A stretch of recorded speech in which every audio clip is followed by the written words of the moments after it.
অসুস্থ গরুকে কীভাবে ট্রিটমেন্ট দেওয়া হয়।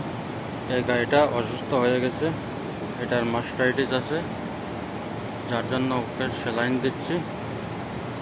আরও 3টা গাই আছে, দেখেন এভাবে অসুস্থ হয়ে পড়ে আছে, স্যালাইন দিচ্ছি, তার সাথে ঔষধ দিচ্ছি। এগুলো আছে ঔষধ, এগুলো অমক্সিসিলিন, এটা আছে জিন্তামাইসিন, এটা আছে অমক্সিসিলিন। প্রত্যেকটা গরুর ইঞ্জেকশন এবং স্যালাইন দিচ্ছি, আপনারা দেখতে পারবেন।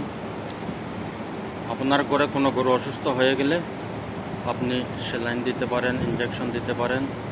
মাস্টাইটিস বেমারটা গরুর বাটের মধ্যে আসে, গরুর দুধ খারাপ হয়ে যায়, তাই এইগুলাকে অমক্সিসিলিন দিতে হয়।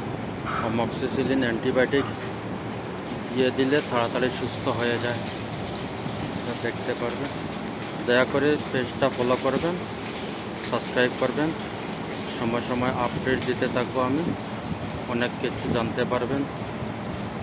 এটা হলো ডায়েরি ফার্মের কাজ। ডায়েরি ফার্মে অনেক গরুগুলো থাকে, আপনারা দেখতে পাবেন। এই সামনে গরুগুলো হইলে সব কটি গরু দুধের গরু, এই যে আছে।